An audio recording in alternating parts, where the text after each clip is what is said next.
Setelah ilmuwan menetapkan 8 planet dan 200 satelit di tata surya, kita jadi makin tahu soal semesta ini. Tapi ternyata sebagian besar misterinya masih belum terkuak. Pemahaman kita masih sangat minim dan diduga tata surya kita punya planet ke-9. Ilmuwan menyebutnya sebagai planet X atau planet Nine. Planet yang belum ditemukan ini kemungkinan ada di luar Neptunus. Orbit asteroid dan planet kerdil di situ telah berubah tanpa diketahui alasannya. Bisa aja kan, di situ memang ada planet X. Cerita soal planet misterius ini sudah ada sejak lebih dari seabad yang lalu dan pencetusnya adalah Percival Lowell. Dia memang ngefans berat dengan ruang angkasa. Selain kumisnya melipis, uang di dompetnya juga nggak pernah tipis. Namanya juga orang kaya kan? Dengan uangnya itu, dia mendirikan observatorium di Arizona yang khusus meneliti pergerakan Uranus dan Neptunus. Gaya gravitasi kedua planet ini lebih lemah dari planet lain di tata surya kita. Dan kemungkinan besar di situ ada objek raksasa yang menariknya keluar dari lintasan.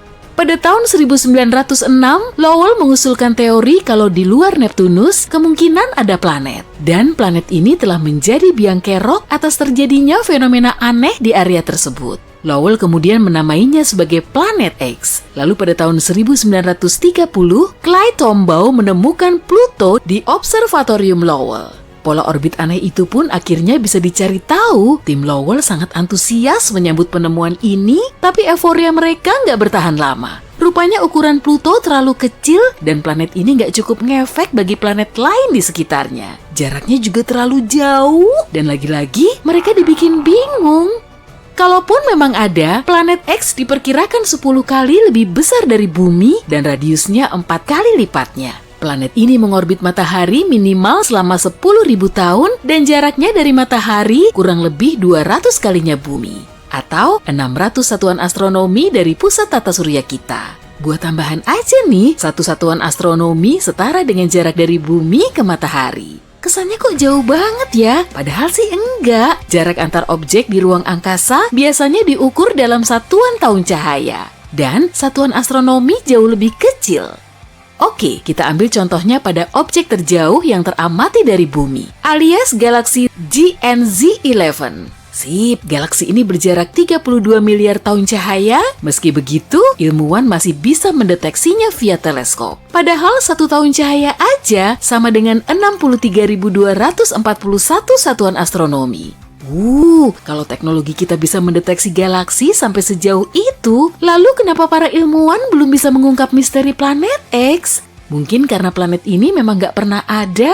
Teori planet X banyak ditentang pada tahun 1989, dan gaya gravitasi misterius di Neptunus terbukti cuma mengada-ada.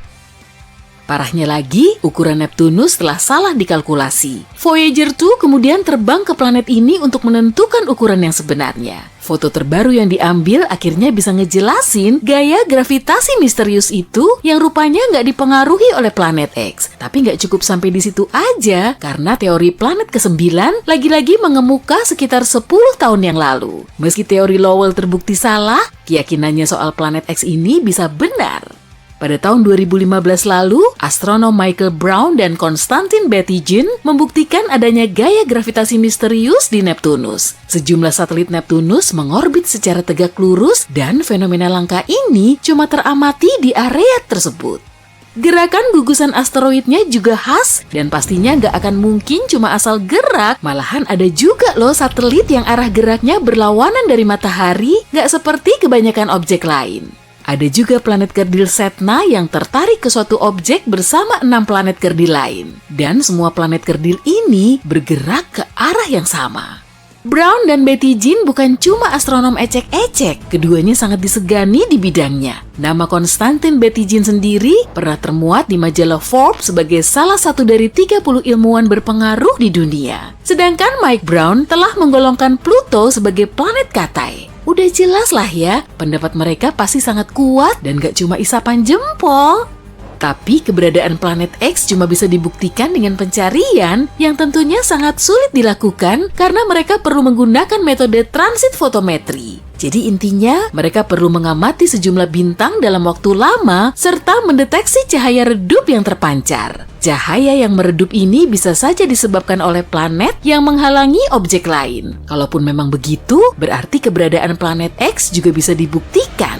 Nah, agar metode ini bisa berhasil, bumi, planet X, dan matahari harus berada dalam satu garis lurus. Kondisi kayak gini sangat jarang terjadi. Kalau nggak gitu, cahayanya nggak akan redup. Lagi pula metode ini cuma bisa diterapkan pada planet yang jaraknya lebih dekat dari bumi ke matahari. Wah, berarti cuma Venus dan Merkurius dong. Kalau jaraknya lebih jauh dari bumi, teknik seperti ini cuma akan buang-buang waktu. Sebagai alternatif, ilmuwan bisa mencari kandidat planet dengan teleskop canggih. Tapi sekali lagi, cara ini akan sangat sulit dilakukan. Objek terjauh yang bisa teramati di tata surya kita adalah planet kerdil far far out. Tapi jaraknya cuma 140 satuan astronomi dari matahari, atau 1/4 kalinya jarak ke planet X.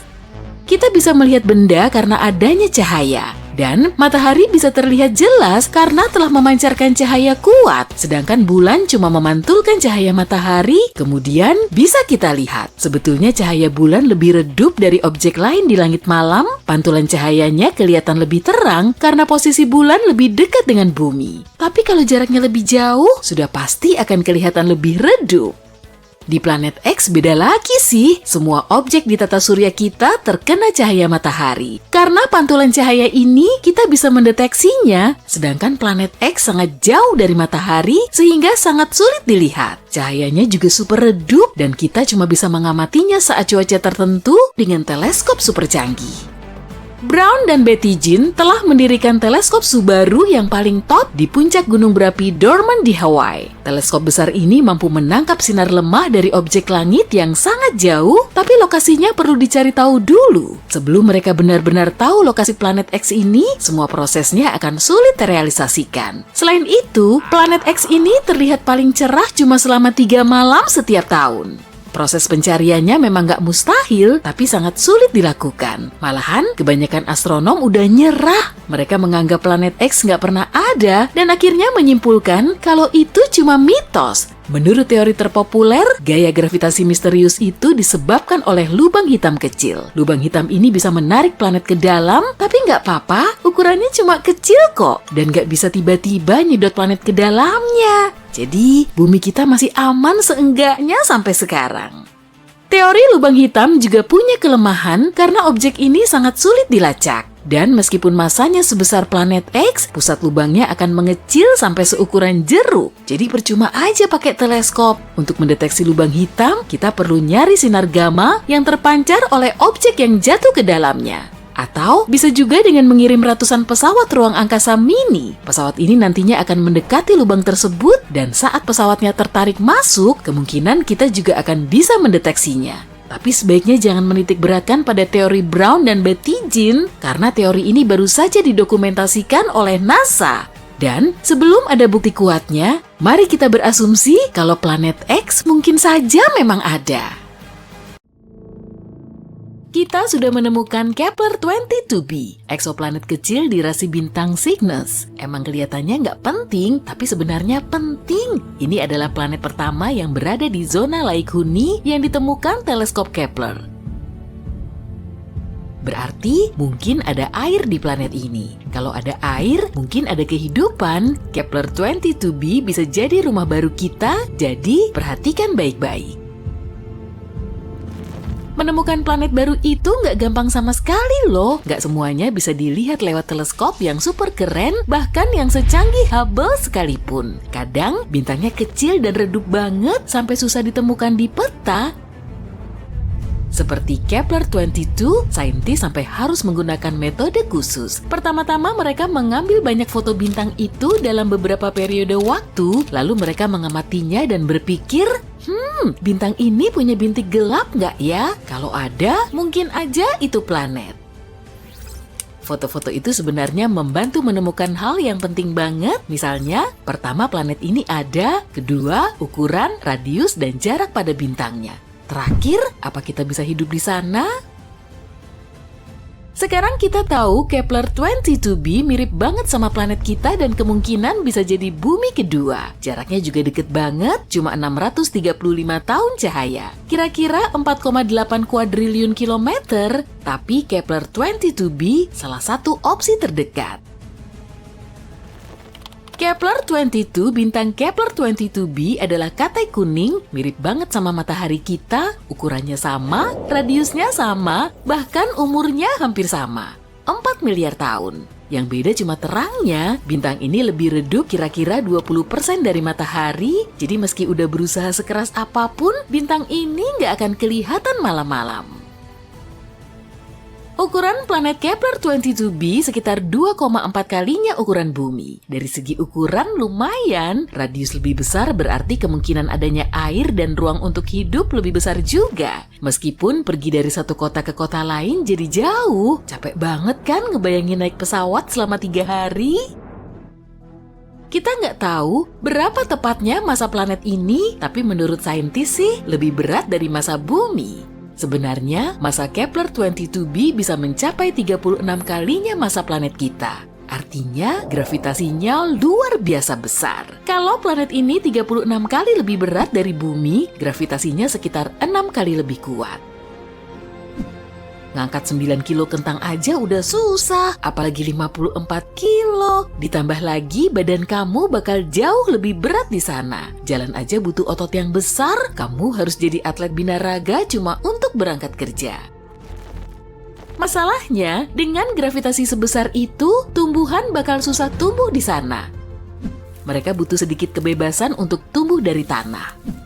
Dan hewan, anjing dan kucing kita harus berotot untuk bertahan di sana.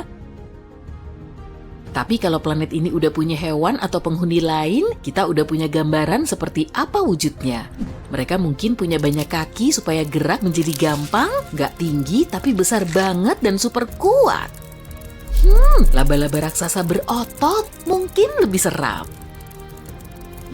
Untungnya informasi ini belum bisa dipastikan. Kalau kita beruntung dan gravitasi di sana ternyata cuma sedikit lebih besar dari gravitasi di bumi, hidup di sana tentu lebih gampang. Kepler-22b juga lebih dekat ke bintangnya sekitar 15% daripada kita ke matahari. Kalau Kepler-22b ada di tata surya kita, mungkin lokasinya di antara bumi dan Venus. Berarti kita bakal terbakar di sana. Enggak dong, bintang Kepler-22 cukup dingin, cuma sekitar 5.500 derajat Celcius. Makanya kita berasumsi suhu di Kepler-22b kira-kira sama seperti di bumi, tapi itu kalau planet ini mengorbit bintangnya sama seperti kita mengorbit matahari ya. Sayangnya kita nggak tahu itu. Kepler-22b bisa berputar mengelilingi bintangnya secara miring, misalnya seperti Uranus. Apa? Kamu nggak tahu kalau Uranus miring? Perhatiin juga deh cincinnya. Betul, Uranus juga punya cincin seperti Saturnus, tapi tegak lurus. Alam semesta emang misterius banget. Jadi kalau Kepler-22b beneran miring gitu, cuaca di planet ini juga bakal nggak bagus-bagus banget. Setelah musim dingin yang menusuk, bakal ada musim panas yang menyengat. Dan seperti planet-planet lain dengan penguncian pasang surut, kita cuma bisa hidup nyaman di lahan sempit yang terletak di antara dua sisi ini. Semoga aja Kepler-22b berotasi normal dan nggak miring ya. Tapi nggak semuanya buruk kok. Menurut penelitian, mungkin ada laut di Kepler-22b. Tahu kan kalau air itu sumber kehidupan? Tapi dalam hal ini, manfaatnya bukan cuma itu, karena planet yang dipenuhi laut selalu punya suhu yang lebih stabil. Air menyerap sebagian panas dan menyebarkannya secara merata ke seluruh planet. Bagian yang panas jadi sejuk dan bagian yang dingin jadi hangat. Oh ya, bumi juga kayak gitu miliaran tahun lalu loh. Saat bumi mulai dapat genangan kecil pertamanya, bulan membantu genangan ini menyebar ke seluruh bumi. Berkat ini, bola terbakar saat itu berubah menjadi bola kecil yang penuh kehidupan. Jadi kalau Kepler-22b memiliki air tapi nggak punya atmosfer, menurut saintis, suhu rata-rata di sana kira-kira -11 derajat Celcius. Tapi kalau ada atmosfer seperti di bumi, suhunya bisa mencapai 22 derajat Celcius. Nah, itu baru pas. 1 tahun di sana sama dengan 290 hari bumi, kira-kira 9 bulan. Planet ini nggak punya satelit alami, jadi sayangnya kita nggak akan punya pemandangan cantik bulan. Tapi kita mungkin bisa melihat matahari sebagai bintang kecil yang jauh. Kita bisa mengaguminya di langit malam sambil mengingat rumah kita, tanpa sembunyi dari laba-laba raksasa. Itulah informasi yang kita tahu saat ini. Sayangnya agak susah mengeksplor planet seperti ini. Jadi ada banyak banget data yang nggak kita tahu. Misalnya, planet seperti apa Kepler 22b ini? Kita nggak punya informasi sepenting itu terkait planet ini. Kita nggak tahu Kepler 22b ini planet berbatu atau bukan. Kalau bukan, informasi-informasi tadi nggak berguna. Mungkin aja ini planet gas atau planet yang dipenuhi gas tapi intinya padat seperti Neptunus atau dunia air yang dipenuhi samudra raksasa. Kalau begini Kepler 22b mending jadi planet air aja deh. Setidaknya kita bisa bikin kota bawah laut di sana. Kita bisa memfilter airnya dan makan ikannya sampai kita menjadi spesies amfibi. Itu dihitung evolusi juga bukan ya? Tapi menurut saintis, Kepler 22b mungkin aja mirip Neptunus. Sejumlah astronom bahkan mengkategorikan planet ini Neptunus Mini. Ini beneran nama kategori planetnya loh. Tapi hal ini belum terbukti. Meskipun kita beruntung dan ternyata Kepler 22b adalah planet berbatu, kita belum tahu kayak gimana atmosfer di sana. Apa planet ini punya atmosfer? Gimana kalau seperti atmosfer Venus yang beracun? Kita jadi harus hidup di bawah tanah supaya selamat di planet ini. Lalu kita harus mikirin sumber panas karena di bawah tanah kan dingin. Iya, semoga aja nggak kayak gitu ya. Ada banyak kemungkinan dengan Kepler 22b, sejauh ini belum ada jawaban pastinya. Tapi semoga saintis bakal nemu jawabannya sebelum kita memberangkatkan manusia dengan pesawat antariksa untuk menghuni Kepler 22b. Kita bakal kecewa berat deh kalau ternyata ini planet gas atau semacamnya. Alam semesta kita dipenuhi hal-hal yang menakjubkan dan juga menakutkan. Kamu pasti sudah akrab dengan kuasar, lubang hitam, materi gelap dan sebagainya. Tapi apa kamu siap mengetahui kengerian luar angkasa lain yang belum pernah kamu dengar? Apa kamu ingin mengunjungi dunia teraneh di alam semesta? Oh iya, bukan aku loh yang membuat daftar ini, melainkan NASA sendiri. Selamat datang di galaksi kengerian, koleksi Halloween NASA yang menakjubkan. Mari ikut denganku dalam perjalanan ke beberapa planet dan tulis di kolom komentar planet mana yang menurutmu paling mengerikan. Pasang sabuk pengamanmu. Tujuan pertama kita adalah raksasa gas bernama Trace 2b. Letaknya 750 tahun cahaya dari kita. Jika memakai pesawat antariksa biasa, kita akan sampai di sana dalam 10 juta tahun. Trace 2b mengorbit sebuah katai kuning, bintang yang mirip matahari kita. Beratnya sekitar 1,5 kalinya Jupiter. Tapi apa istimewanya? Nah, kalau takut gelap, kamu pasti ogah ke tempat ini. Ini adalah planet malam abadi yang paling gelap dari semua planet yang kita kenal. Tapi letaknya tidak terlalu jauh dari bintangnya. Jadi, kenapa gelap? Masalahnya, permukaan Trace 2b memantulkan cahaya dengan lebih buruk dibanding batu bara. Oleh karena itu, tampak seperti tak ada cahaya sama sekali di sana. Kalau kamu terbang melintasi permukaan planet ini, rasanya akan seperti berjalan memakai penutup mata. Oh, sebentar. Sebenarnya ada cahaya di sana. Cahaya merah tua menakutkan yang mengelilingi permukaan planet ini. Cahaya ini diciptakan oleh atmosfer yang terbakar, yang membuat Trace 2b menjadi planet panas. Udara di sana bahkan lebih panas daripada lava. Oh, tapi kalau kamu kira itu sudah seram, biar kutunjukkan tempat berikutnya dalam perjalanan horor kita. NASA pun agak blak-blakan saat menamai planet ini. Tempat selanjutnya bukan cuma satu planet, melainkan 3 sekaligus. Letaknya juga lumayan jauh, 2300 tahun cahaya dari matahari. Kita bisa sampai sana naik pesawat dalam waktu sekitar 35 juta tahun. Ketiga planet ini berada di konstelasi Virgo dan ketiganya sangat ringan, jauh lebih ringan daripada bumi. Ketiga eksoplanet ini dinamai Poltergeist, Draugr, dan Phobetor. Keren juga ya, alasannya adalah masing-masing planet ini akan segera menjadi hantu. Masalahnya, mereka tidak mengitari bintang. melainkan mengitari pulsar. Pulsar adalah bintang neutron yang berputar dengan medan magnet yang sangat kuat. Simpelnya, ini adalah bintang yang kelak akan meledak. Setelah meledak, pulsar biasanya memancarkan pulsa yang sangat kuat sehingga menyebabkan bintang berputar dengan kecepatan tak terbayangkan, yaitu beberapa ribu putaran per detik. Pada saat yang sama, pulsar terus memancarkan pulsar elektromagnetik yang memengaruhi apa saja di sekitarnya. Jadi kamu mungkin sudah menebak apa yang akan terjadi pada planet-planet zombie kita. Mereka secara perlahan dan bertahap dihancurkan di bawah pengaruh radiasi yang sangat besar. Suatu hari, planet-planet itu akan menghilang tanpa jejak. Planet mirip hantu yang mengorbit bintang mayat hidup. Yap, dunia zombie adalah nama yang cocok untuk mereka. Tak heran kalau para ilmuwan menjuluki pulsar ini sebagai Lich, meski nama resminya agak panjang. Tapi paling enggak, ketiga planet ini tetap setia bersama sampai akhir. Nama planet ini panjang sekali. Siap-siap ya. HD 189733b. Jarak raksasa gas ini 65 tahun cahaya dari kita. Kita akan butuh waktu sekitar 1 juta tahun untuk sampai ke sana naik pesawat antariksa. HD, apa ya tadi?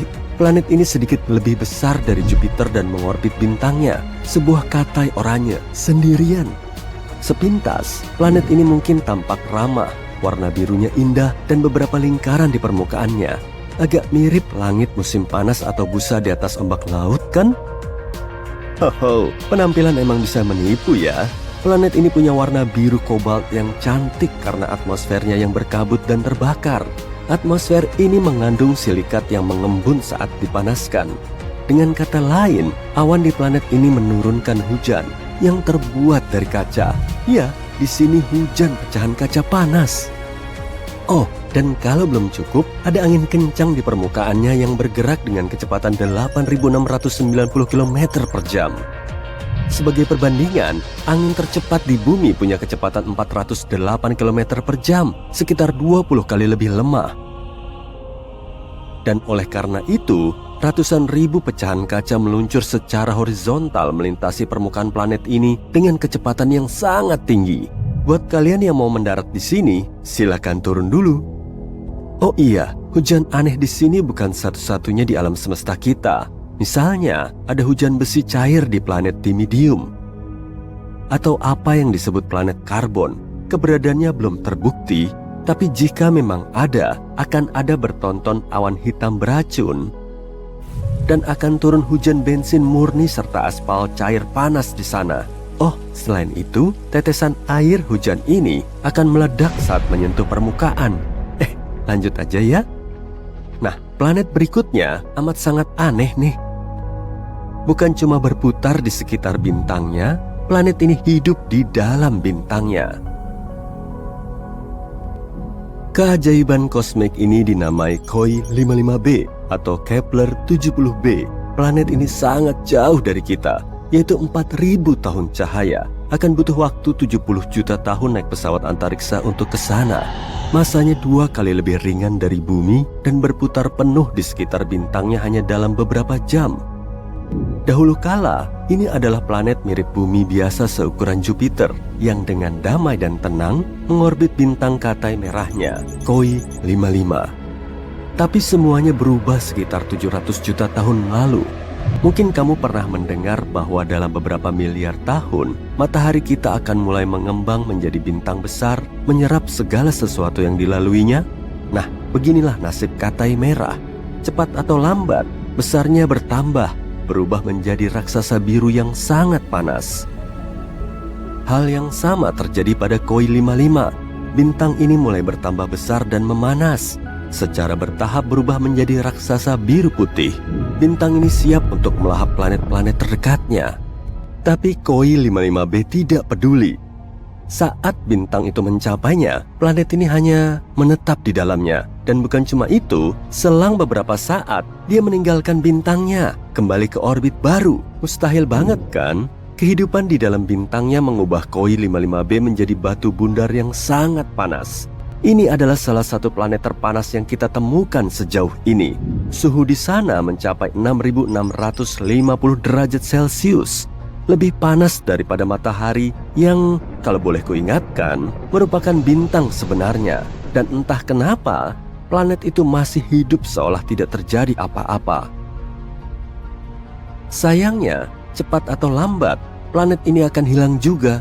Perlahan, planet ini menguap sendiri karena atmosfer panasnya. Tapi tetap saja, entah bagaimana, planet ini berhasil bertahan dalam perjalanan menembus bintang yang sangat berbeda dibanding planet pada umumnya. Aku iri sama tekad hidupnya. Namun, tidak semua planet seberuntung ini. Beberapa secara bertahap dihancurkan oleh bintang mereka. Dan bahkan, ada pula seluruh sistem tata surya yang hancur. Planet terakhir ini adalah penyendiri yang menyedihkan. Letaknya 870 tahun cahaya dari kita. Perjalanan naik pesawat antariksa ke sana akan memakan waktu sekitar 25 juta tahun. Planet ini sekitar 1,5 kali lebih besar dari Jupiter. Ini adalah planet yang sangat kelam dan gelap. Raksasa gas terkutuk yang sangat mirip dengan Jupiter panas, yang mengorbit bintangnya sendirian. Pada saat yang sama, planet ini terletak sangat dekat dengan bintangnya, sehingga periode orbitnya hanya memakan waktu 1 hari. Tentu saja, karena kedekatan ini, bintangnya secara bertahap menyerap WASP-12b. Panas terik bintang tersebut perlahan menghancurkan dan melahap atmosfer planet ini. Planet ini cuma punya waktu hidup sekitar 10 juta tahun lagi. Tapi yang lebih menarik lagi, karena penarikan ini, WASP-12b berbentuk telur. Bentuknya bahkan tidak mirip planet lagi. Planet ini juga sangat panas. Suhu permukaan raksasa gas ini mencapai 2204 derajat Celcius. Selain itu, sebuah spektograf asal kosmik atau yang disingkat COS menemukan bahwa planet ini bertukar materi dengan bintangnya. Karena keduanya sangat dekat, mereka saling memberikan secuil unsur kimianya. Ini adalah fenomena yang umum dalam sistem bintang biner berjarak dekat. Tapi ini adalah kali pertama para ilmuwan melihatnya dalam hubungan antara bintang planet. Sungguh sistem yang unik. Jujur saja, kalau keamananku dijamin seutuhnya, aku mau sekali mengunjungi beberapa planet barusan. Kalau kamu, gimana? Tulis pendapatmu di kolom komentar ya. Selama ribuan tahun, orang-orang hanya mengenal planet Merkurius, Venus, Mars, Jupiter, dan Saturnus yang dapat dilihat menggunakan teleskop sederhana atau bahkan dengan mata telanjang jika kondisinya memungkinkan. Tapi pada akhir abad ke-18, seorang astronom terkenal bernama Sir William Herschel menemukan sebuah planet baru yang berwarna biru es.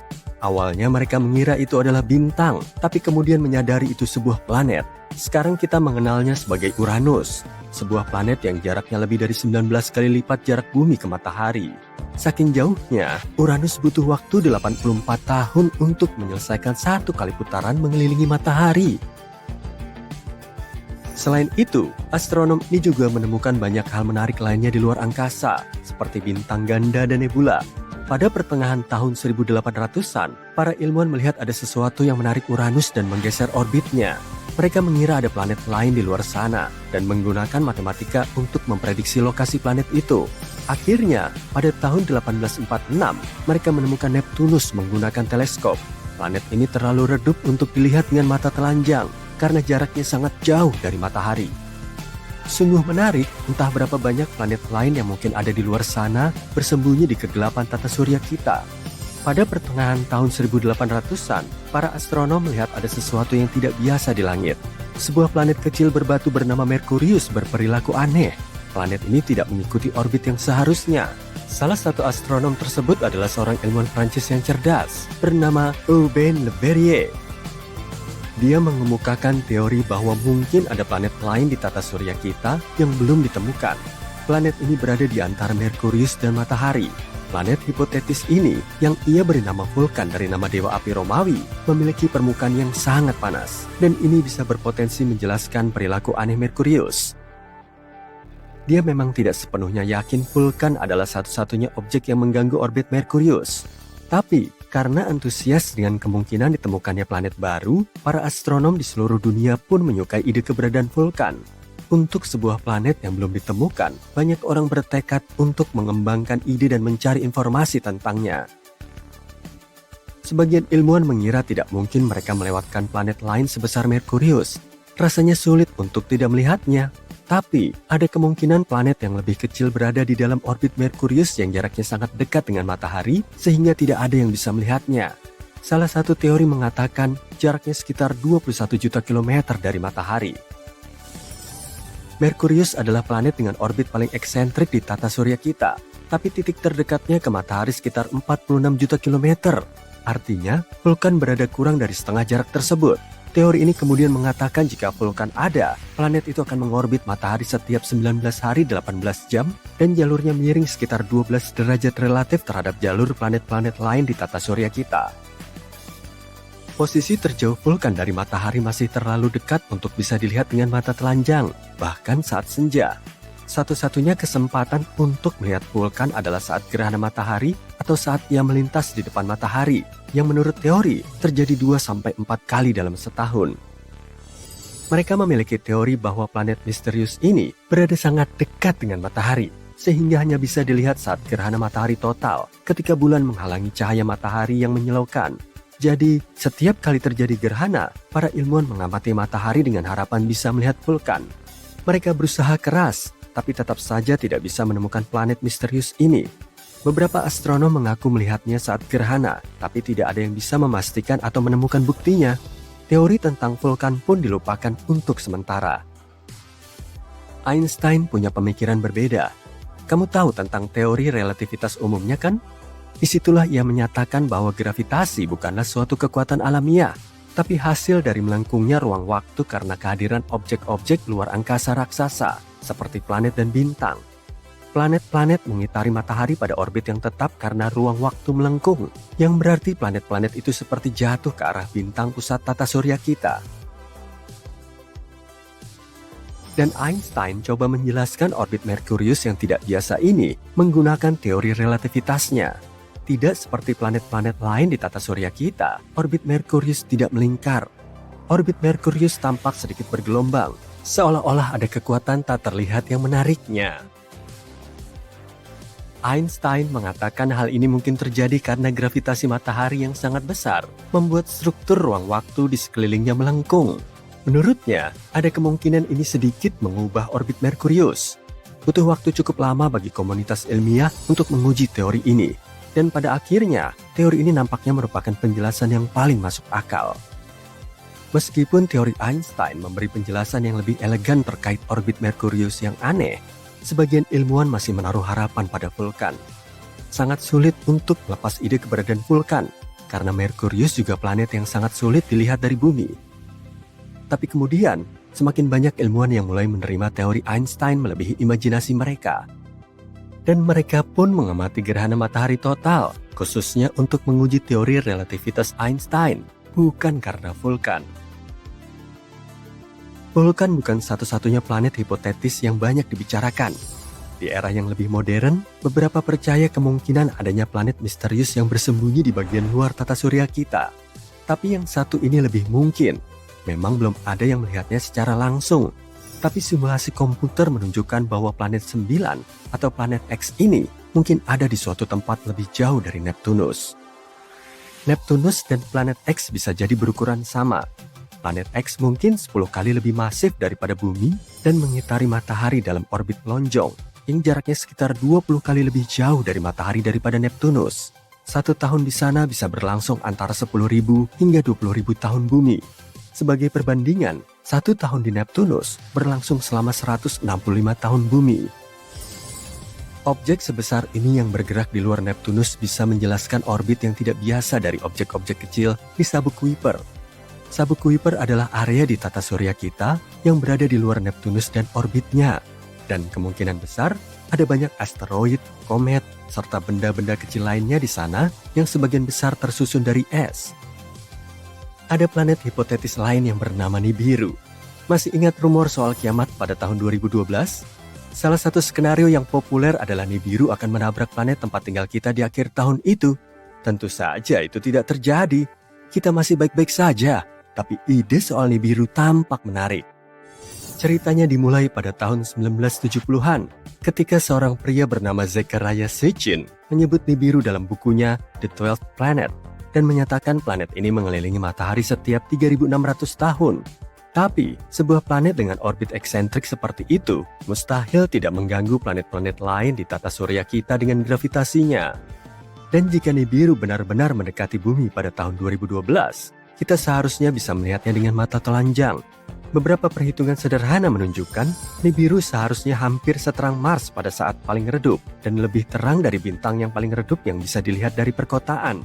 Ya, mungkin kita akan lebih beruntung dalam 3.500 tahun ke depan. Pada tahun 2011, sebuah komet yang dinamai Elenin muncul dan banyak orang mengira itu adalah Nibiru. Tapi, ketika melihat komet dan planet melalui teleskop, wujudnya akan berbeda.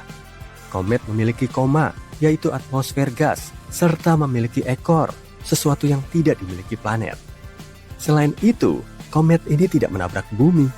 Komet ini berada terlalu dekat dengan matahari dan hancur berkeping-keping.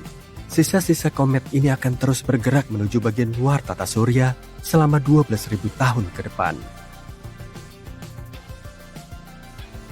Selama beberapa dekade, para ilmuwan telah menemukan planet-planet baru di luar tata surya. Hingga 2023, kita sudah menemukan lebih dari 5.000 planet, dan banyak di antara planet-planet itu yang berpotensi punya kehidupan. Nah, kalau kalian sudah siap untuk berpetualang di luar angkasa, mari kita cari tahu planet-planet like Huni apa saja yang sudah ditemukan dalam beberapa tahun terakhir. LP8909b dan LP8909c. Pasang sabuk pengaman, karena kita akan menuju ke LP8909, bintang Katai merah yang berada pada jarak 105 tahun cahaya dari bumi. Bintang ini cukup dingin dibanding matahari dalam hal temperatur tentu saja. Temperaturnya sekitar 2593 derajat Celcius. Si kecil ini memang kecil, tapi penuh dengan kejutan. Misalnya, ada 2 eksoplanet yang mengorbit di sekelilingnya. Selain itu, kedua planet ini kemungkinan besar bersifat kebumian, artinya berbatu, sama dengan bumi. Pertama, ada LP8909b yang ditemukan pada 2022 dengan menggunakan teleskop TESS dan kemudian dikonfirmasi oleh teleskop Speculos. Planet ini merupakan bumi super dengan massa sekitar 13 kali massa bumi. Planet ini juga sedikit lebih besar dari bumi dengan radius sekitar 1,3 kali lebih besar.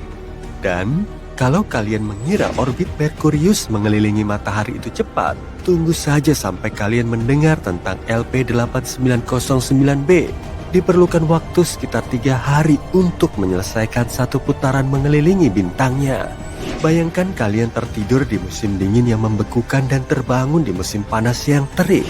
Tapi, yang paling menarik perhatian di sini adalah LP8909c.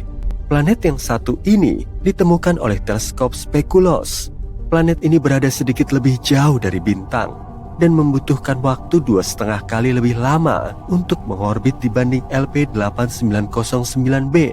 Planet ini juga sedikit lebih besar dari bumi, tapi yang paling menarik dari planet ini adalah lokasinya yang berada di dalam zona laik huni bintang. Artinya, planet ini berpotensi punya air dalam bentuk cair di permukaannya dan iklim yang cocok untuk kehidupan. Sekarang, planet ini menjadi kandidat utama untuk dipelajari atmosfernya dengan menggunakan teleskop antariksa James Webb. Tapi tunggu dulu, gak hanya hal-hal menyenangkan yang ada di LP8909c. Planet ini juga sangat dekat dengan bintangnya, yang berarti planet ini penuh dengan radiasi yang berpotensi membuatnya kurang layak huni. Dan yang paling penting, planet ini terkunci secara tidal, sama seperti bulan. Artinya, satu sisi planet ini selalu menghadap ke bintang dan sangat panas, sedangkan sisi lainnya selalu berada dalam kegelapan dan sangat dingin. Model ilmiah menunjukkan planet ini bisa jadi lebih mirip Venus dalam hal atmosfer dan iklim. Dan Venus, kalian tahu, Venus gak dikenal sebagai planet yang ramah bagi manusia. Tapi terlepas dari semua tantangan itu, LP8909c tetaplah sebuah eksoplanet yang menarik untuk dipelajari lebih lanjut. Siapa yang tahu rahasia apa yang disimpannya? Yuk lanjut ke kandidat berikutnya. GJ1002b dan GJ1002c. Sebuah tim ilmuwan internasional yang dipimpin oleh para peneliti di Instituto de Astrofísica de Canarias telah menemukan dua planet mirip bumi yang berjarak 16 tahun cahaya dari tata surya. Keduanya mengitari bintang katai merah bernama GJ1002. Matahari kita adalah bintang katai kuning, yang artinya GJ1002 jauh lebih dingin dan lebih redup daripada matahari kita. Tapi nggak apa-apa, kedua planet ini berada sangat dekat dengan bintang induknya. Jadi seharusnya nggak terlalu dingin atau gelap. Kedua planet yang dinamai GJ1002b dan GJ1002c ini berada di zona laik huni bintang induknya, yang artinya keduanya bisa mendukung kehidupan. Selain itu, keduanya juga punya massa yang mirip dengan massa bumi. GJ1002b merupakan planet dalam dan membutuhkan waktu sekitar 10 hari untuk mengitari bintang induknya. Sedangkan GJ1002c membutuhkan waktu lebih dari 21 hari. Kedua planet ini merupakan kandidat yang tepat untuk dipelajari atmosfernya dan bahkan bisa jadi target misi masa depan untuk mencari tanda-tanda kehidupan. Yang paling penting, kedua planet ini berpotensi mendukung kehidupan dan itu sangat keren. Ditambah lagi, fakta bahwa kedua planet ini berada sangat dekat dengan kita, berarti kita mungkin bisa mengunjunginya suatu hari nanti. Ya, mungkin bukan kita, tapi siapa tahu kan? Dan mungkin suatu hari nanti kita akan menemukan kehidupan luar angkasa di salah satu planet ini. Nah, itu akan menjadi sesuatu yang luar biasa. Tapi yuk lanjut ke yang berikutnya. Kepler 1649c. Kepler 1649c yang juga dikenal sebagai eksoplanet yang hilang ditemukan kembali pada 2022 oleh para ilmuwan dengan menggunakan data dari wahana antariksa Kepler milik NASA. Eksoplanet ini terletak sekitar 300 tahun cahaya dari bumi dan mengorbit bintang kecil yang dingin bernama Kepler 1649. Ukurannya hampir sama dengan bumi. Dan sama seperti planet-planet sebelumnya, planet ini berada di zona laik huni bintangnya. Awalnya, data tentang planet ini dibuang begitu saja. Sebuah program komputer khusus bernama RoboVetter yang ditulis untuk menyaring volume data Kepler secara otomatis memberi label positif palsu pada kandidat ini. Dengan kata lain, program ini mengira kalau ada kesalahan atau gangguan. Untungnya, para peneliti memeriksa ulang hal-hal seperti itu. Dan ketika memeriksa ulang data, mereka berhasil menyelamatkan Kepler 1649c yang malang. Sekarang kita tahu kalau planet ini adalah planet kebumian, sama seperti bumi. Dan kalau memang mengandung air, mungkin saja ada kehidupan di sana. Tapi jangan berkemas dulu, masih banyak hal yang belum diketahui tentang Kepler 1649c. Misalnya, kita belum tahu seperti apa atmosfernya atau seperti apa permukaannya. Bisa jadi planet ini terkunci secara tidal, seperti halnya LP8909c. Hal itu nggak menyenangkan, karena itu Kepler 1649c layak untuk diteliti lebih lanjut. Mungkin planet ini bisa jadi tempat yang cocok untuk kita jadikan tempat berlibur di masa depan. Jangan lupa bawa tabir surya yang banyak ya. Karena planet ini cukup dekat dengan bintangnya dan bisa jadi sangat panas. Kepler 1638b, eksoplanet ini terletak sekitar 5.000 tahun cahaya dari bumi di rasi bintang Cygnus. Planet ini juga berada di zona laik huni bintang induknya. Planet ini ditemukan pada 2020 oleh wahana Kepler melalui proses yang disebut transit. Wahana ini pada dasarnya mengambil sekumpulan foto bintang pada waktu yang berbeda. Setelah itu, program menganalisis foto-foto tersebut dan mencari bintik-bintik dan titik-titik kecil pada foto tersebut. Perubahan kecil pada kecerahan ini bisa jadi menandakan kalau ada planet yang sedang melintas di dekat bintang. Kepler 1638b agak aneh dibanding kebanyakan eksoplanet yang sudah ditemukan. Masanya 4 kali massa bumi dan punya radius 2 kali radius bumi, sehingga planet ini disebut sebagai eksoplanet bumi super. Periode orbitnya sekitar 260 hari, cukup dekat dengan bumi. Dan itu bagus. Akhirnya, setidaknya di suatu tempat musim dingin dan musim panas akan berlangsung secara normal. Kepler 1638b juga mungkin punya air dalam wujud cair di sana. Karena itu, Kepler 1638b juga menjadi kandidat yang bagus untuk diteliti lebih lanjut, melihat apakah planet ini berpotensi mendukung kehidupan. Semoga saja kita bisa mengetahui lebih banyak tentang planet ini di masa depan. Dan akhirnya, yang terakhir, Kepler 438b. Kepler 438b adalah sebuah eksoplanet yang berada sekitar 640 tahun cahaya dari bumi di rasi Lyra. Planet ini ditemukan pada 2015 oleh teleskop antariksa Kepler. Salah satu hal yang paling menarik dari Kepler 438b adalah ukuran dan lokasinya. Ukurannya hampir sama dengan bumi dan juga mengorbit di dalam zona like huni bintang induknya. Tapi ada beberapa hal yang menarik. Pertama, Kepler 438b mengorbit bintang Katai Merah yang dikenal punya tingkat radiasi matahari yang tinggi dan bergejolak. Hal ini bisa membuat permukaan planet ini gak bersahabat bagi kehidupan yang kita kenal. Selain itu, Kepler 438b punya tahun yang jauh lebih pendek, hanya sekitar 35 hari di bumi. Hal ini bisa menyebabkan fluktuasi temperatur yang ekstrim di permukaan planet. Tapi, mungkin planet ini menjadi rumah bagi makhluk hidup luar angkasa yang tangguh dan sudah beradaptasi dengan kondisinya yang unik, atau mungkin tidak. Yang jelas, planet ini layak untuk diawasi. Ini adalah sebagian kecil dari daftar eksoplanet yang telah ditemukan dalam beberapa tahun terakhir. Sekarang, dengan menggunakan teknologi baru, kita bisa menemukan eksoplanet baru lebih sering lagi. Semoga saja ada yang benar-benar bisa dihuni ya. Pernahkah kamu membayangkan bagaimana jadinya kalau semua planet di tata surya kita seukuran bumi? Yuk kita selami skenario yang menarik ini. Ayo kita bayangkan seperti apa rupa setiap planet andai ukurannya sebesar planet biru kesayangan kita ini. Akankah lanskap Mars yang tandus dan merah tiba-tiba menjadi oasis hijau yang rimbun? Akankah Jupiter, si planet gas raksasa, akan lenyap begitu saja?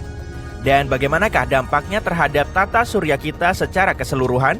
Apakah kita semua akan binasa? Kencangkan sabuk pengamanmu dan mari kita cari tahu. Planet pertama dalam daftar kita adalah Merkurius, planet terkecil di tata surya kita. Tapi sekarang lupakan Merkurius yang mirip bulan. Sebagai gantinya, bayangkan dirimu berada di atas api super panas dan dinamis. Ada banyak kawah dan gunung berapi aktif di sekelilingmu. Dan tepat di depanmu ada matahari yang sangat besar, terang dan menyilaukan. Sungguh menakutkan. Sekarang kita uraikan perubahan-perubahan yang terjadi. Nah, seiring bertambahnya ukuran Merkurius, massa dan gravitasinya pun bertambah. Kalau begini, ada kemungkinan Merkurius akan memiliki lebih banyak atmosfer. Suhu di Merkurius sangat ekstrim. Tidak hanya karena jaraknya sangat dekat dengan matahari, tapi juga karena atmosfernya sangat tipis. Jadi, pada siang hari, suhu di sana mencapai 430 derajat Celcius. Dan pada malam hari, suhunya menjadi sangat dingin, mencapai minus 180 derajat Celcius. Tapi saat gravitasinya lebih kuat, Merkurius bisa memiliki atmosfer yang lebih tebal. Jadi panasnya akan terdistribusi dengan lebih baik ke seluruh planet. Dan atmosfer bukan satu-satunya yang membuatnya lebih panas. Kalau Merkurius membesar, maka planet ini mungkin akan mengalami peningkatan panas internal akibat tekanan gravitasi. Dan secara hipotesis, aktivitas tektoniknya bisa meningkat. Dengan kata lain, pemandangannya lebih menarik dengan lebih banyak gunung dan gunung berapi yang sangat aktif. Selamat, kamu telah mengubah Merkurius menjadi seperti Venus. Semua perubahan ini tentu saja nggak menyenangkan bagi kita. Sekarang akan lebih sulit untuk mengirim wahana antariksa ke sana. Jadi, lebih baik Merkurius tetap seperti sekarang saja, kecil, tenang, dan membosankan. Itu berbanding terbalik dengan planet berikutnya, Venus. Lalu apa yang akan terjadi pada Venus jika ia seukuran bumi? Jawabnya, nggak ada. Sama sekali nggak ada yang berubah. Itu karena ukuran Venus sudah hampir sama dengan bumi. Venus bahkan disebut kembaran bumi. Tapi itu hanya sebatas sebutan saja. Kenyataannya keduanya sangat berbeda. Venus juga dikenal sebagai bintang kejora karena sangat terang dan terlihat di langit. Tapi jangan biarkan keindahannya menipumu. Planet ini adalah salah satu tempat paling tidak ramah di tata surya kita. Permukaannya lebih panas dari pizza yang baru matang, sekitar 480 derajat Celcius. Dan diselimuti awan asam sulfat tebal yang bisa melarutkan manusia yang coba-coba mengunjunginya. Jadi, maaf, kamu nggak bisa jalan-jalan ke sana dalam waktu dekat. Yuk beralih ke planet yang nggak seperti Venus, berpotensi menjadi rumah baru bagi kita, yaitu Mars. Bayangkan kamu berdiri di permukaan Mars, menyaksikan matahari terbenam berwarna biru dan menghirup udara yang menyegarkan. Ya, kamu nggak salah dengar, udara. Selain itu, kamu bisa dikelilingi tanaman, hewan, dan merasa seperti sedang di bumi. Tapi bagaimana bisa? Mars yang lebih besar akan memiliki medan magnet dan gravitasi lebih kuat. Hal ini membuat atmosfernya lebih tebal dan padat. Dan kemungkinan besar Mars akan memiliki lebih banyak gas, termasuk oksigen. Wah, asik! Selain itu, atmosfer yang lebih padat bisa mendistribusikan panas ke seluruh planet. Jadi, Mars bisa menjadi lebih hangat dan nyaman. Dan perubahan yang paling penting adalah air dalam wujud cair. Mars sebenarnya memiliki sejumlah air beku di kutub-kutubnya dan di reservoir bawah permukaannya. Tapi dengan tarikan gravitasi yang lebih kuat, Mars mungkin bisa menstabilkan air berwujud cair di permukaannya. Hore! Tapi nggak semuanya menyenangkan. Mars baru juga akan punya sifat vulkanis. Mars sudah aktif secara geologis, tapi sekarang panas dan tekanan internalnya akan meroket. Itu artinya letusan gunung berapi akan lebih sering terjadi dan lebih dahsyat. Bayangkan betapa serunya menyaksikan letusan seperti itu di planet lain. Itu kalau kamu berhasil lolos dari dampaknya. Secara umum planet ini bisa menjadi lebih hijau dan subur, tapi nggak lebih aman. Tapi tetap saja menyenangkan untuk bisa melihatnya. Sekarang saatnya beralih ke planet-planet raksasa di tata surya kita. Dan kalau tadi kita memperbesar planet-planet sebelumnya, sekarang saatnya kita memperkecil sisanya. Andai Jupiter menjadi 11 kali lebih kecil, wah, itu bakal jadi bencana. Hal pertama yang akan kita sadari adalah perubahan gravitasi. Dan kita menyadarinya karena tidak ada pilihan lain selain pindah ke tempat lain. Jupiter mengalami 30-100 tabrakan dengan asteroid besar setiap tahunnya. Semua itu terjadi karena gravitasi Jupiter sangat kuat yang menarik benda-benda angkasa itu dan melindungi kita. Tapi sekarang si kakak yang melindungi kita berubah menjadi bayi kecil. Katakan hai pada sekumpulan asteroid. Oh, dan ucapkan selamat tinggal kepada Jupiter. Planet ini dikenal akan atmosfernya yang tebal dan berputar-putar. Tapi dengan tarikan gravitasi yang lebih lemah, Jupiter mungkin akan kesulitan untuk tetap di posisinya. Jadi, seiring waktu, Jupiter perlahan lepas ke ruang angkasa, meninggalkan atmosfer tipis yang sebagian besar terdiri dari nitrogen dan oksigen. Kita juga harus mengucapkan selamat tinggal pada penampakan ikonik planet raksasa lainnya, yaitu Saturnus. Perbedaan yang paling mencolok adalah hilangnya cincin yang terkenal itu. Tersusun dari partikel-partikel kecil es dan batuan, cincin-cincin Saturnus merupakan ciri khasnya. Tapi dengan gravitasi sama dengan bumi, partikel penyusun cincin-cincinnya akan jatuh ke planet ini atau berhamburan di luar angkasa. Sayang sekali. Saturnus juga merupakan planet gas raksasa sama seperti Jupiter. Atmosfernya sebagian besar terdiri dari hidrogen dan helium. Tapi, jika ukurannya sebesar bumi, gas-gas itu akan terkompresi karena gravitasi yang meningkat. Hal ini akan membuat Saturnus menjadi lebih padat. Artinya, ukuran dan bentuk Saturnus secara keseluruhan akan berubah. Menurut teori, jika Saturnus dipadatkan terlalu keras, maka ia bisa menjadi katai coklat. Katai coklat adalah jenis bintang gagal yang kekurangan massa untuk menampung fusi nuklir, tapi memancarkan panas dan cahaya. Jadi, Saturnus bisa saja bukan lagi sebuah planet. Cuaca di sana mungkin juga akan berubah. Semua badai ganasnya seperti badai heksagonal yang terkenal di kutub utaranya akan menjadi lebih lemah dan lebih tenang. Raksasa berikutnya adalah Uranus. Mari kita coba mengecilkan si malang ini. Pertama, gravitasi permukaan Uranus akan jauh lebih lemah daripada sekarang. Atmosfernya juga mungkin akan berubah. Jadi Uranus berukuran lebih kecil, atmosfernya akan lebih tipis dan gas-gas yang dikandungnya berbeda. Planet ini cukup dingin dengan suhu rata-rata minus 214 derajat Celcius. Tapi jika ukurannya sebesar bumi, planet ini mungkin akan sedikit lebih hangat karena rasio volume dan luas permukaannya lebih kecil. Tapi jangan terlalu senang dulu.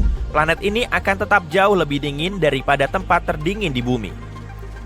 Seperti yang kalian lihat, planet-planet gas raksasa nggak mudah dalam menghadapi penyusutan, kecuali mungkin salah satunya. Anehnya, Neptunus kecil akan menjadi lebih bersahabat. Sebagai permulaan, Neptunus kecil mungkin akan jadi planet berbatu dengan atmosfer sangat tipis. Artinya, Neptunus bukan lagi planet gas raksasa, melainkan planet yang lebih mudah untuk ditinggali manusia dan makhluk hidup lainnya. Bicara soal pergerakan, karena ukurannya yang lebih kecil, gravitasi di Neptunus baru ini hampir sama dengan gravitasi bumi, sehingga kita akan lebih mudah berjalan dan melompat-lompat. Gak akan melayang-layang lagi ke angkasa. Atmosfer asli Neptunus sangat tebal, sampai-sampai kamu hampir gak bisa melihat tangan di depan wajahmu. Dan tekanan permukaannya sekitar 100 kali lipat atmosfer bumi. Tapi, Neptunus yang baru akan jauh berbeda, dengan atmosfer jauh lebih tipis dan tidak terlalu padat. Walaupun masih mengandung metana, air dan amonia, jumlahnya gak sebanyak sebelumnya. Terakhir soal suhunya. Neptunus saat ini sangat dingin dengan suhu rata-rata sekitar minus 223 derajat Celcius. Tapi kalau ukurannya sama dengan bumi, kemungkinan suhunya akan jauh lebih hangat, seperti Uranus. Begitu baru nyaman. Sungguh planet yang luar biasa. Begitulah perubahan yang terjadi pada planet-planet. Tapi apa yang akan terjadi pada seluruh tata surya jika semua planet menjadi berukuran sangat kecil? Sulit untuk diprediksi, tapi yang jelas gravitasi dan orbitnya akan banyak berubah. Kecil kemungkinan salah satunya akan terlempar ke antariksa, bertabrakan satu sama lain atau semacamnya. Tapi kebanyakan orbitnya mungkin akan menjadi sangat tidak stabil, dan jumlah tabrakan dengan asteroid akan meningkat secara signifikan. Tentu saja semua ini hanyalah spekulasi, kita jelas nggak bisa mengujinya. Tapi ini eksperimen pikiran yang cukup menarik dan membuat kita menghargai betapa unik dan istimewanya tata surya kita. Bayangin deh, semua planet dalam tata surya mengadakan rapat dan memutuskan bumi harus pindah ke galaksi lain. Terus gimana? Oke Sobat Sister, kalau bumi diusir dari tata surya, bisa dibilang kita akan mengalami perjalanan yang nggak mulus.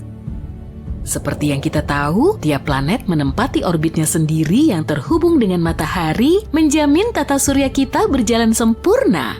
Tapi keadaannya nggak selalu kayak gini. Miliaran tahun lalu, planet-planet dan asteroid selalu bertabrakan satu sama lain. Butuh waktu tertentu sampai tiap planet menemukan orbitnya masing-masing, dan sistem kita membentuk formasi seperti yang sekarang ini. Mungkin kamu udah tahu, faktor pengatur terpenting dari tata surya adalah gravitasi. Gravitasi menarik tiap materi ke tiap materi lain di alam semesta, dan makin besar masanya, makin besar juga gravitasinya. Matahari melingkupi 99,75% dari seluruh massa dalam tata surya. Tarikan gravitasi matahari lah yang membuat bumi selalu berada di jalur yang stabil dan tetap. Tapi agar bumi menjadi planet liar, kita nggak butuh rapat antar planet yang surrealis itu. Hal ini mungkin kok. Memang kesannya nggak mungkin, tapi bisa. Misalnya, jika planet atau bintang pengembara apapun melintas dekat dengan tata surya, gaya gravitasinya bisa mengacaukan keteraturan planet-planet kita. Tapi tahu nggak sih, hal ini pernah terjadi loh.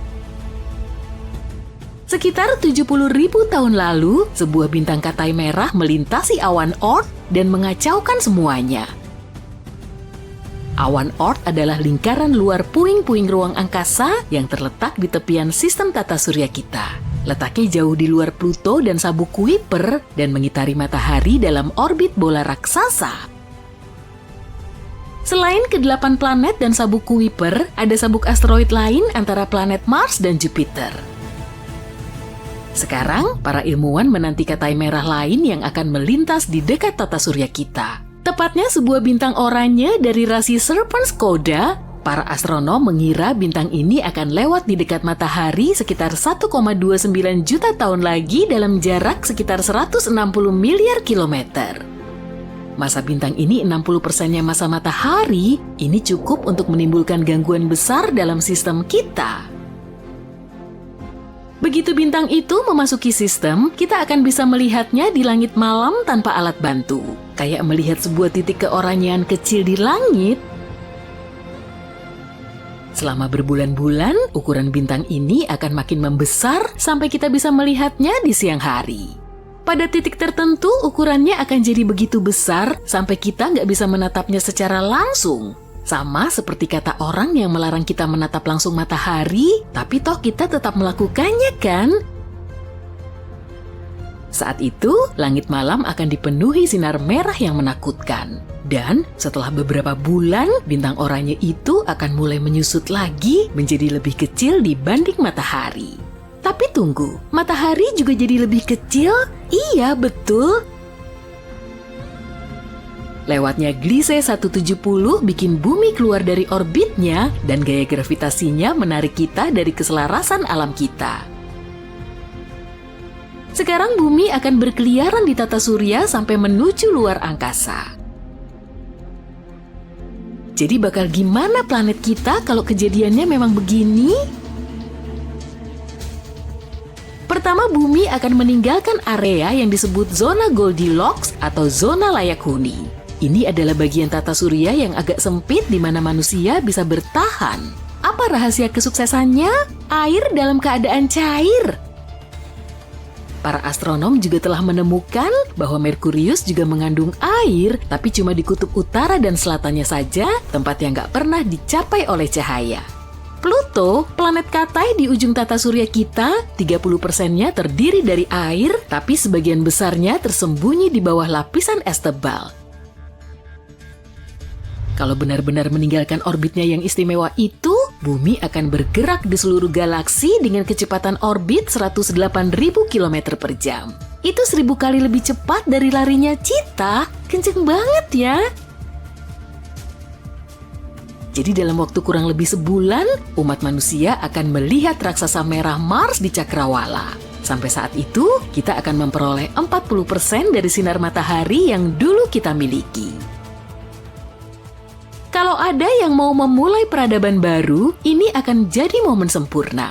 Dengan sinar matahari yang berkurang, tanaman akan lebih sulit melakukan fotosintesis, maka sebagian besar flora di planet kita akan mulai lenyap. Beberapa hari setelah meninggalkan orbit Mars, planet kita yang mirip pesawat ruang angkasa ini akan menghadapi tantangan pertamanya. Bergerak melalui sabuk asteroid. Ini adalah kumpulan objek batu metalik kecil, pada dasarnya ini adalah sisa-sisa peristiwa Big Bang yang membentuk tata surya kita 4,6 miliar tahun lalu. Jadi sedikit banyak kita kayak berjalan menembus waktu ya. Untungnya jarak antar satu asteroid dengan yang lainnya sekitar 965.000 km. Jadi setelah melewati satu asteroid, kita butuh waktu sebelum bertemu dengan yang berikutnya. Kalau berhasil melalui perjalanan ini dengan selamat, maka kita akan melihat raksasa gas pertama di galaksi kita, Jupiter. Sampai sejauh ini bulan kita yang setia masih mengikuti selama kita bergerak di dalam tata surya. Tapi, masa Jupiter yang sangat besar bisa mencuri bulan kita. Bagaimanapun, gravitasi Jupiter 2 kali lebih kuat dibanding gravitasi bumi. Kalau benar-benar bergabung dengan orbit Jupiter, bulan kita akan menjadi setidaknya bulan ke-80-nya Jupiter. Kalau menurutku sih agak kebanyakan ya. Pada titik perjalanan ini, suhu atmosfer bumi akan turun drastis sampai minus 145 derajat Celcius. Jadi kehidupan di bumi mungkin cuma akan ada di tempat-tempat tertentu. Sebagian besar air di planet kita akan membeku di titik ini, tapi hanya di permukaannya. Berkat aktivitas inti bumi yang memanaskan lautan kita dari bawah, panas bisa dilepaskan dan membuat sebagian air tetap dalam kondisi cairnya.